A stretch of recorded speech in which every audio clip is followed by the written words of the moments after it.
शुरुआत करेंगे बड़ी खबर से। सपा अध्यक्ष अखिलेश यादव आज अपना नामांकन दाखिल करेंगे। कन्नौज सीट से अखिलेश यादव आज अपना नामांकन दाखिल करेंगे। कन्नौज से तेज प्रताप यादव इससे पहले उम्मीदवार थे। आखिरी वक्त में सपा ने अपना उम्मीदवार बदला। सपा अध्यक्ष अखिलेश यादव ने आधिकारिक ऐलान कर दिया है। आज दोपहर 12 बजे अखिलेश यादव नामांकन करने जा रहे हैं। तो ये बड़ी खबर आपको बता रहे हैं कि अखिलेश यादव आज अपना नामांकन करने जा रहे हैं। यहां पर प्रत्याशी को बदला गया। सपा अध्यक्ष अखिलेश यादव ने इसका आधिकारिक ऐलान कर दिया। उन्होंने ट्विटर एक्स पर लिखा और आज दोपहर 12 बजे अखिलेश यादव अपना नामांकन दाखिल करने जा रहे हैं। तो ये बड़ी खबर बता रहे हैं। कन्नौज से सपा अध्यक्ष अखिलेश यादव आज अपना नामांकन दाखिल करेंगे। कन्नौज सीट से वो अपना नामांकन आज दाखिल करने जा रहे हैं। समाजवादी पार्टी ने इसका आधिकारिक ऐलान भी कर दिया है। सोशल साइट पर उन्होंने लिखा कि राष्ट्रीय अध्यक्ष अखिलेश यादव 12 बजे कन्नौज लोकसभा से समाजवादी पार्टी के प्रत्याशी के रूप में नामांकन पत्र दाखिल करेंगे।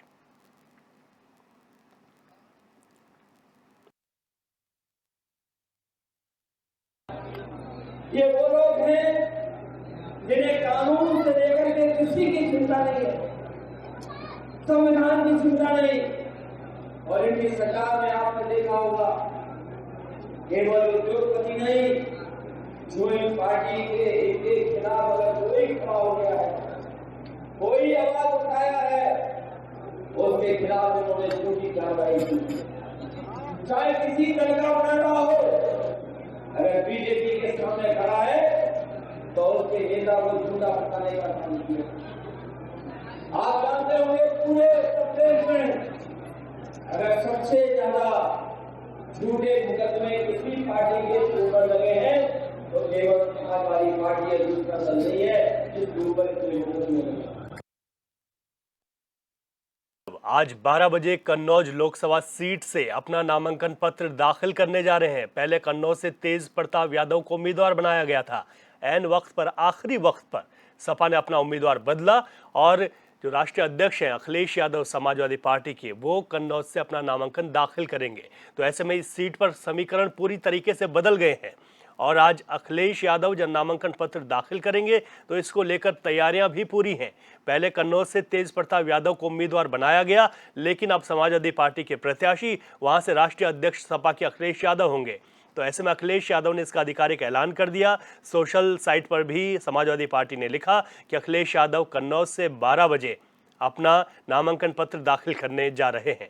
तो कन्नौज सीट से अखिलेश यादव का जो नामांकन है, उसके बाद यहां पर कई राजनीतिक समीकरण भी बदल जाएंगे, क्योंकि तेज प्रताप यादव को उम्मीदवार बनाया गया और उसके बाद एन वक्त पर अखिलेश यादव अब यहां से अपना नामांकन पत्र दाखिल करने जा रहे हैं।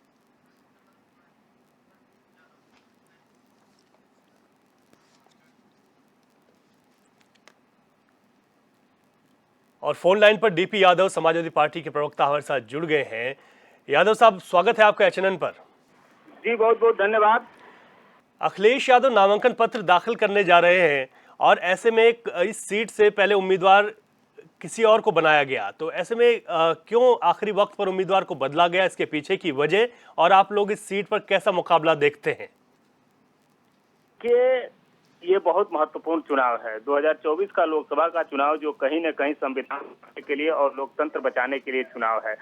और आदरणीय अखिलेश यादव जी पूर्व में 2 बार कन्नौज से एमपी भी रह चुके हैं। तो निश्चित रूप से कन्नौज की जनता की चाहत थी, वहां के लोगों की इच्छा थी कि आदरणीय अखिलेश यादव जी ने जो बतौर एमपी या बतौर वो उत्तर प्रदेश के जब मुख्यमंत्री थे, विकास के कार्य वहां पर किए थे, विकास की गंगा बहाई थी, कहीं न कहीं वो भारतीय जनता पार्टी के सरकार में ठप हो गया था। तो उसको पुनः सुचारू रूप से चालू करने के लिए वहां पर ये एक बार आदरणीय अखिलेश यादव जी प्रतिनिधित्व करें। तो जनता के कहीं न कहीं भावनाओं का ख्याल रखते हुए आदरणीय अखिलेश यादव जी पुनः एक बार वहां से नामांकन कर रहे हैं। और निश्चित रूप से आप देखिएगा रिकॉर्ड मतों से जीतेंगे। भारतीय जनता पार्टी के जो उम्मीदवार हैं, जिन्होंने कहीं न कहीं वहां तांडव मचा रखा था, पिछले 5 सालों में जनता का वहां शोषण कर रहे थे, अधिकारियों के साथ उनका बर्ताव भी अच्छा नहीं था, कई बार ऐसी थी वो मार झगड़े पर भी उतारू हो गए थे। तो निश्चित रूप से समाजवादी पार्टी के राष्ट्रीय अध्यक्ष जी के सामने सबकी जमानत वहां पे जब्त हो जाएगी। डीपी यादव साहब, एक सवाल ये भी है कि पहले यहाँ से तेज प्रताप यादव को उम्मीदवार बनाया गया, तो उनके उम्मीदवार उनको बदलने पर क्या कोई नाराजगी के समीकरण आपकी पार्टी के भीतर? देखिए, चुनाव जब होता है तो सभी पार्टियां विशेष रणनीति के तहत अपनी अपनी कहीं न कहीं योजना के तहत चुनाव मैदान में जाती हैं। अब समाजवादी पार्टी ने भी कहीं न कहीं रणनीतियों को अपनाया हुआ है और पूर्व में जो घोषित प्रत्याशी थे वो भी बहुत अच्छे प्रत्याशी थे, लेकिन अब पार्टी ने जो कि वहां पर ये डिसाइड हुआ है, उन लोगों की इच्छा है कि आदरणीय अखिलेश यादव जी चुनाव लड़े, तो इच्छा का तो सम्मान करना पड़ेगा। जनता की इच्छा का जो कन्नौज की जनता ने सर आंखों पर बैठाया था पूर्व में आदरणीय अखिलेश यादव जी को, तो निश्चित रूप से इन सारे समीकरणों को देखते हुए वहां पर आदरणीय श्री अखिलेश यादव जी ने निश्चय किया है कि वो वहां से चुनाव लड़ेंगे। ठीक है, डीपी यादव साहब आप हमारे साथ बने रहिए, क्योंकि फोन लाइन पर हमारे साथ कैप्टन आई सिंह भदौरिया जो भाजपा के नेता हैं वो भी हमारे साथ जुड़ गए हैं।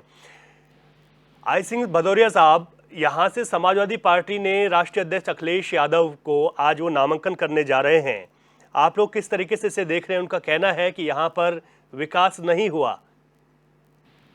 देखिए रवि जी, समाजवादी पार्टी शुरू से ही जब से चुनावी रणभेरी बजी है तभी से कंफ्यूज है। उन्हें यही समझ में नहीं आ रहा कि कौन सा प्रत्याशी कहाँ उतारे कहाँ ना उतारे। बार बार प्रत्याशी अपने बदल रहे हैं। तो उसी कड़ी में एक ये भी इनका है कि जो यहाँ फिर बदला गया है, इसी तरह से मेरठ में बदला गया। तो ऐसी कोई 10 सीटें हैं जहां पर ये 2-2, 3-3 बार प्रत्याशी बदल चुके हैं। अब इन्हें लगा अखिलेश जी को कि बाकी प्रत्याशी शायद यहाँ कुछ हासिल कर नहीं पाएंगे, तो हम ही अजमा के देखते हैं। तो उसी कड़ी में अखिलेश जी अपना नामांकन करने जा रहे हैं। नहीं, वो तो विपक्ष के नेता हैं, विपक्ष के नेता होते हुए भी जो है ना, उन्हें नहीं लग रहा है कि ये सीट निकल रही कि नहीं निकल रही। प्रयास जारी है इन लोगों के। बाकी ये भी रवि जी सत्य है कि मोदी जी की जो आंधी चल रही है, उस आंधी में समाजवादी हो, कोई भी पार्टी हो, इससे बुरी तरह से हवा में उड़ चुके हैं। अब इनके पैर जमीन में टिक नहीं पा रहे, कोशिश कर रहे अपने पैर टिकाने के। तो उसी कड़ी में ये बार बार प्रत्याशी बदल के और सोच रहे कि ये नहीं तो ये सही, ये नहीं तो ये सही, कि कोई तो जमानत बचा ले। तो लग रहा है कि किसी की जमानतें नहीं बच रही है। वही हाल अखिलेश जी का साथ होगा कि वो भी अगर अपनी जमानत यहाँ कन्नौज में बचा ले तो बहुत बड़ी बात होगी। लेकिन भदौरिया साहब, एक सवाल ये भी है कि अखिलेश यहाँ से अगर चुनावी मैदान में उतरते हैं तो आप लोगों के लिए चुनौतियां क्या बढ़ जाएंगी? नहीं रवि जी, भारतीय जनता पार्टी और मोदी जी के लिए कहीं पूरे हिंदुस्तान में कोई समस्या नहीं है, क्योंकि हमारे पास विजन है, हमारे पास विकास है। आम जनता का हमारे जो कार्य है जो हमने किए हैं उसका जो है ना, लोग हमें सराहना कर रहे हैं। ठीक है, दूसरी तरफ सपा के प्रवक्ता डीपी यादव साहब हमारे साथ जुड़े हुए हैं। यादव साहब जवाब दीजिए, क्योंकि उनका कहना है कि हमें कोई फर्क नहीं पड़ता, आप तेज प्रताप यादव को यहां से बदल दीजिए, अखिलेश यादव को ले आइए, लेकिन इस समय मोदी जी की आंधी चल रही है।